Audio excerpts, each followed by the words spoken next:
Coaching classes Mukundgarh मंडी के इस online में डिजिटल प्लेटफॉर्म पे आप सभी का हार्दिक अभिनंदन में स्वागत है। आज आपके लिए क्लास होने जा रही है जिसका राष्ट्रीय आंदोलन से जितने भी महत्वपूर्ण प्रश्न आपके परीक्षा में आएंगे एसएससी जीडी के लेवल के आपको कंप्लीट इस वीडियो में देखने को मिलेगा। क्लास को शुरू करते हैं हम। देखो हम क्या पढ़ रहे थे, राष्ट्रीय आंदोलन। क्या पढ़ रहे थे?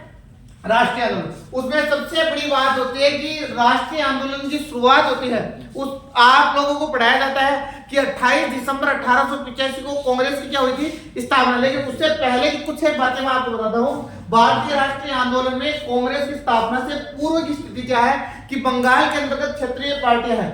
बंगाल जिम्मेदारी सभा, इसकी स्थापना हुई थी 1838 में। ये भारत का प्रथम राजनीतिक दल है। परीक्षा में प्रश्न आता है भारत का प्रथम राजनीतिक दल कौन सा है, तो बंगाल जमींदारी सभा, जो इसकी सभा का गठन किया गया 1838 में। दूसरा क्या है, इसके संस्थापक कौन है, द्वारकानाथ टैगोर है और राधा कांति देव है। उसके बाद में देखो भाई, बंगाल ब्रिटिश एसोसिएशन की स्थापना होती है 1843 में। संस्थापक कौन है, द्वारकानाथ टैगोर है। ब्रिटिश इंडियन एसोसिएशन की स्थापना होती है कब, 1891 में। संस्थापक कौन है, देवेंद्रनाथ टैगोर। इंडियन लीग की स्थापना कब होती है, 1875 में। संस्थापक कौन है, सुशील कुमार घोष है। इंडियन एसोसिएशन की स्थापना होती है कब, 1876 में। संस्थापक कौन है, सुरेंद्रनाथ बनर्जी।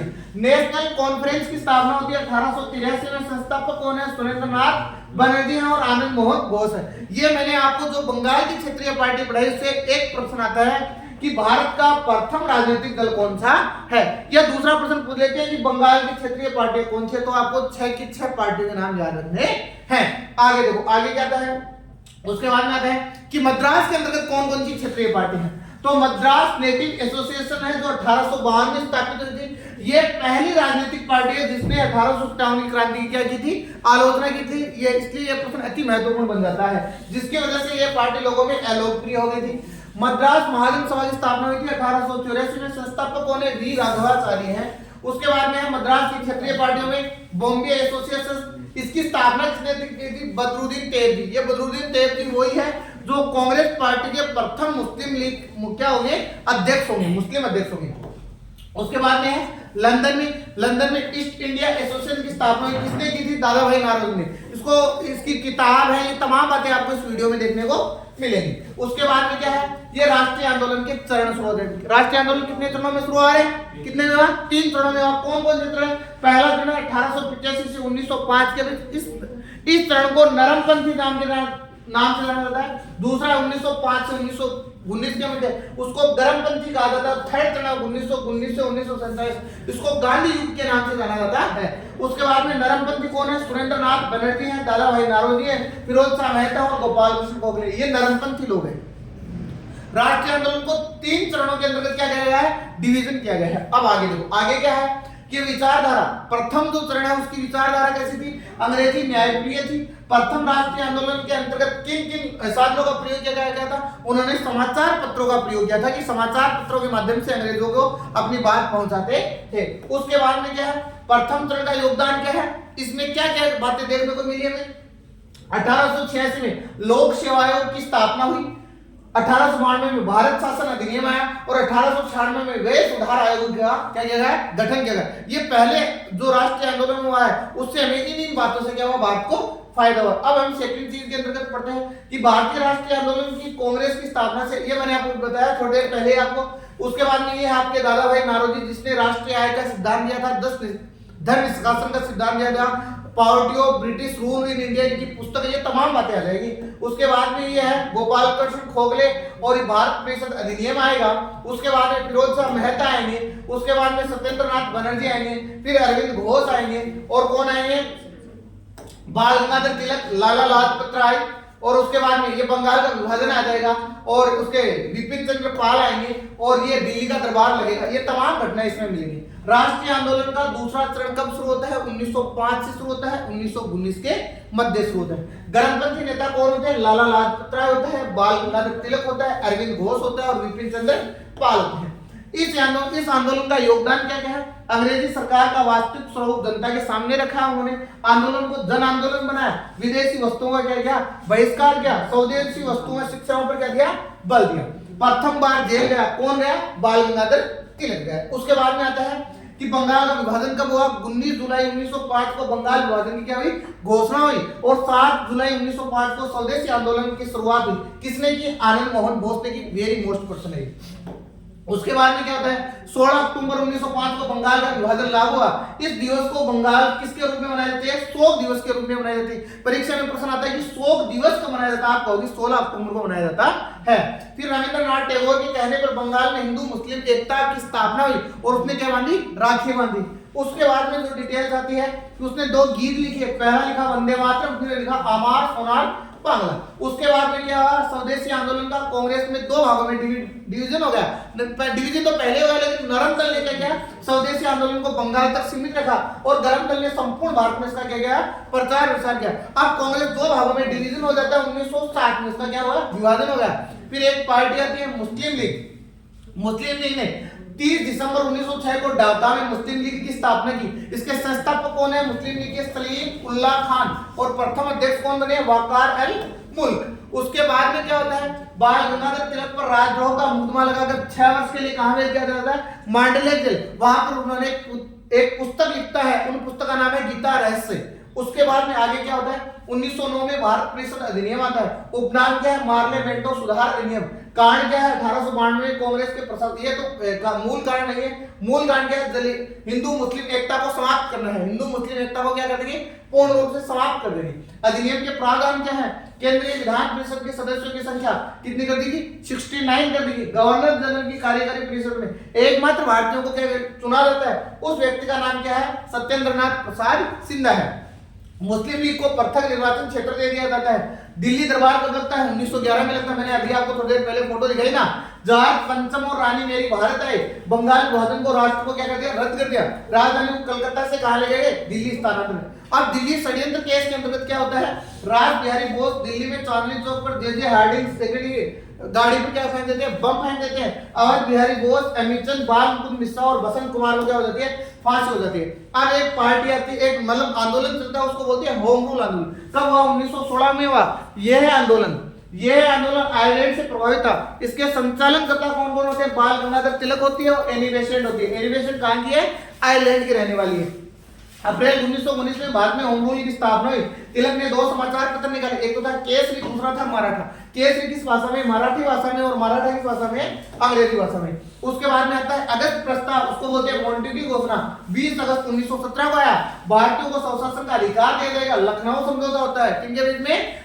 नरम दल और गरम दल के बीच में। कौन करवाती है? मीडिएटर होती है, उसका नाम है एनी बेसेंट। उसके बाद में क्या आता है कि राष्ट्रीय आंदोलन का तीसरा चरण आ जाता है। उसको कहते हैं गांधी युग। क्या कहते हैं? गांधी युग। कब होता है? 1919 से 1947 के मध्य गांधी जी ने दक्षिणी अफ्रीका में एक अब्दुल्ला भाई का मुकदमा लड़ने के लिए कहां चला जाता है? दक्षिणी अफ्रीका गया। और वहां पर दक्षिणी अफ्रीका में गांधी जी ने 2 आश्रम स्थापित किए। एक तो टोलस्टॉय आश्रम है, एक फिनिक्स आश्रम है। गांधी जी को दक्षिणी अफ्रीका में एक समाचार पत्र निकाला था जिसका नाम है इंडियन ओपिनियन। अब उसके बाद में महात्मा गांधी 9 जनवरी 1915 को कहा जाता है भारत आ जाता है। इसलिए 9 जनवरी को प्रवासी दिवस मनाया जाता है। प्रथम विश्व युद्ध में गांधी जी ने भारतीय युवाओं को युद्ध में होने के लिए क्या दिया? कहा कि तुम युद्ध में शामिल हो। इस युद्ध के बाद में अंग्रेजी सरकार ने महात्मा गांधी को कौन सी उपाधि लौटा दी? केसर की हिंद की उपाधि। कहा कि आपने इस युद्ध को मतलब जब महात्मा गांधी जी से आग्रह किया आप युवाओं को प्रेरित करो, उस समय अंग्रेजी सरकार खुश होकर इनको एक उपाधि दी, केसर हिंद की उपाधि दी। उसके बाद में क्या होता है? चंपारण सत्याग्रह होता है। गांधी जी भारत आ जाते हैं 1917 में। कहा? बिहार के जो कुछ किसान हैं वो परेशान है 3 कठिया प्रथा से, नील की खेती से। किसानों ने अपनी भूमि पर तीसरे भाग में नील की खेती करनी पड़ती थी और अनिवार्य थी। अंग्रेजों ने ऐसा काम कर दिया था कि आपको कंपल्सरी है। उसमें 25% जुर्माना वापस दिलवाया। गांधी जी का प्रथम ये आंदोलन है चंपारण आंदोलन। अन्य सहयोगी थे डॉक्टर राजेंद्र प्रसाद और जेपी कृपलानी। इस आंदोलन की सफलता के बाद में रविंद्रनाथ टैगोर ने महात्मा गांधी को किसकी उपाधि दी? महात्मा की उपाधि दी। अहमदाबाद में मील मजदूर आंदोलन होता है। कब? 1918 में। कारण क्या? फ्लैग भत्ता कम करने के कारण, और फ्लैग भत्ता को 20% दे रहे थे। गांधी जी के कहने के ऊपर उन्होंने 35% इसको कर दिया।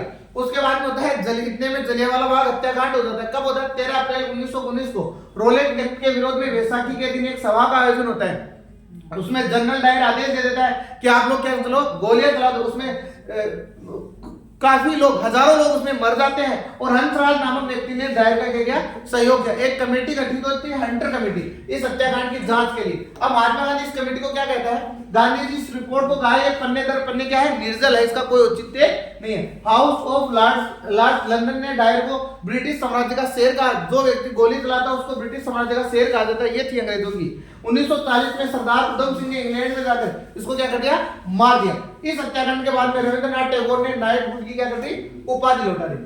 बाद में आया भारत परिषद अधिनियम, उसको दो भागों में डिवाइड, आपको भारत परिषद अधिनियम में मॉन्टेग्यू चेम्सफोर्ड सुधार अधिनियम इसको कहा जाता है। मॉन्टेग्यू के अंदर भारत के सचिव थे और चेम्स कौन थे, भारत के वायसराय थे। मुख्य बातें क्या है, गवर्नर जनरल की कार्यकारी सदस्यों की संख्या में वृद्धि कर दी। कितनी कर दी? 3 से बढ़ाकर 8 कर दी। उसके बाद में केंद्र सरकार के 2 सदन, एक तो राज्य परिषद, एक क्या है विधान परिषद। और उसके बाद में क्या होता है, केंद्र शक्तिशाली हो गया, 2 भागों में बंट गया, एक तो केंद्र सूची और प्रांतीय सूची। उसके बाद में होता है आरक्षित विषय और हस्तांतरण विषय, कि आप इन विषयों के ऊपर कानून बनाएंगे और हम इन विषयों के ऊपर क्या बनाएंगे, कानून बनाएंगे। उसके बाद में आता है खिलाफत आंदोलन। प्रथम विश्व युद्ध के बाद में हुआ, तुर्की में खिलाफाओं का पद समाप्त किया गया। भारत में इसका समर्थन करने वाले व्यक्ति थे अली बंधु, उसमें शौकत अली था और मोहम्मद अली कौन था, जिन्ना था। गांधी और बाल गंगाधर तिलक इस आंदोलन में क्या किया, समर्थन किया। राजा राम मोहन राय और मदन मोहन मालवीय ने ये कहा कि धार्मिक आंदोलन है। 31 अगस्त 1920 को खिलाफत आंदोलन का असहयोग आंदोलन में क्या हो गया, शामिल हो गया। असहयोग आंदोलन का कारण क्या है, रोलेट एक्ट है, जलियांवाला बाग हत्याकांड है, हंटर का आयोग है, हिंदू मुस्लिम एकता है और 1919 का अधिनियम है। उसके बाद में क्या होता है, 1 अगस्त 1920 को कलकत्ता के अधिवेशन में घोषणा की गई कि लाला लाजपत राय इसके अध्यक्ष होंगे। गांधी जी असहयोग का प्रस्ताव रखा। गांधी जी ने केसर हिंद की उपाधि वापस लौटा दी। उन्होंने कहा मुझे ये उपाधि नहीं चाहिए। उसके बाद में ये जो बातें होती है, महात्मा गांधी ने 2 उपाधि है, इसके तो जूना है, बोहर उपाधि उसने लौटा दी। उसके बाद में 4 फरवरी 1922 को चोरी चोरा कांड हो जाता है। चोरी चोरा कांड हुआ, वो स्थान कहां है, उत्तर प्रदेश में। 22 पुलिस कर्मियों को क्या जला दिया गया, जिंदा जला दिया गया। 12 फरवरी 1922 को बदरौली में एक कांग्रेस की कार्य समिति की बैठक हुई। उस आंदोलन में उसकी क्या कर दी गई, समाप्ति कर दी। अब आता है भारत के अंतर्गत साइमन कमीशन, उसको कहते हैं श्वेत कमीशन। भारत की संवैधानिक स्थिति की जांच करने के लिए कितने सदस्य था, 7 सदस्य था। लखनऊ में विरोध हुआ, जेएल नेहरू ने किया, गोविंद भाई वल्लभ पंत ने किया। लाहौर में लाला लाजपत राय ने कहा, पुलिस की लाठीचार्ज से क्या हुए, मर गए। लाला लाजपत राय ने एक बात कह दी, मेरे शरीर पर एक एक लाठी पुलिस की क्या होगी, प्रहार होगी। इतनी बड़ी बात लाला लाजपत राय कहता है। साइमन कमीशन की सिफारिश में अखिल भारतीय संघ है, भारत में संघात्मक शासन है, द्वैत शासन है, ब्रह्मा को भारत से क्या कर दिया गया, अलग कर दिया। केंद्र सरकार में भारतीयों को प्रतिनिधित्व नहीं दिया जाएगा। नेहरू रिपोर्ट आती है, उस समय भारतीय सचिव कौन थे, लॉर्ड मेरिकिन। मतलब ये नेहरू रिपोर्ट में नेहरू जी को मतलब भारतीयों को चैलेंज कर दिया लॉर्ड वीर केन ने कि भारतीयों को संविधान बनाने के लिए मैं चैलेंज करता हूं। तो मोतीलाल नेहरू की अध्यक्षता में एक समिति का क्या किया जाता है, गठन किया जाता है और इस समिति की ये क्या थी, मांगे थी। उसके बाद में आता है कि नेहरू रिपोर्ट का विरोध करता है मुस्लिम लीग, हिंदू महासभा और सिख समुदाय। उसके बाद में लाहौर में अधिवेशन होता है, कब 1929 में सवर्ण आंदोलन शुरू होता है। उसमें गांधी जी ने 11 सूत्री क्या रखी, मांग रखी। उसके बाद में दांडी मार्च शुरू हो जाता है 12 मार्च से 6 अप्रैल 1930 के मध्य।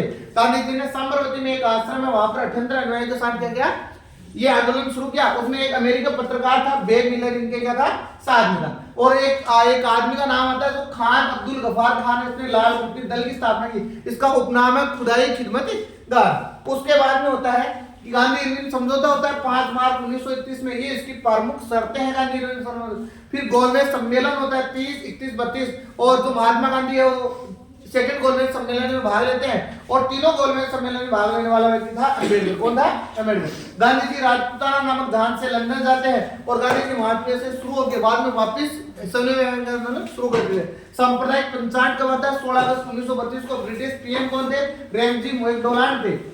इसमें क्या कहा गया था कि दलितों को पृथक निर्वाचन किया जाएगा। इस समय गांधी जी रौद्रा जेल में थे। फिर पुनः पैक्ट होता है 26 सितंबर 1932 को। किसके मध्य होता है, महात्मा गांधी और अम्बेडकर के मध्य होता है। इसकी अध्यक्षता कौन करता है, डॉक्टर राजेंद्र प्रसाद और राजगोपालाचारी। अम्बेडकर पृथक निर्वाचन की मांग को क्या कर देता है, अस्वीकार कर देता है। गांधी जी ने दलितों को उस समय हरिजन कहा था। गांधी जी ने हरिजन समाचार पत्र निकाला। अब अम्बेडकर की पार्टियों के नाम पूछे जाते हैं, all Indian depression class and association, all Indian schedule caste और फेडरेशन और इंडिपेंडेंट लेबर पार्टी। ये किसकी पार्टी है, अम्बेडकर की पार्टी। उसके बाद में क्या आता है, 1935 का भारत शासन अधिनियम आया। ये मैंने आपको संविधान सभा पढ़ाया था, उस समय बहुत अच्छे से बताया था। मुस्लिम लीग 22 सितंबर 1939 को मुक्ति दिवस मनाती है। और उसके बाद में पाकिस्तान का नाम देने वाला व्यक्ति है रहमत अली चौधरी। अगस्त प्रस्ताव आता है 8 अगस्त 1940 को, उसमें जो लिंगित को ने ये मुख्य प्रावधान प्रस्तुत किए थे। उसके बाद में क्या, कांग्रेस ने व्यक्तिगत सत्याग्रह, विनोबा भावे था, नेहरू था और कौन था, ब्रह्मदत्त था। उसके बाद में कैबिनेट मिशन आया 1942 में, भारत छोड़ो आंदोलन, आंदोलन के प्रमुख कारण थे,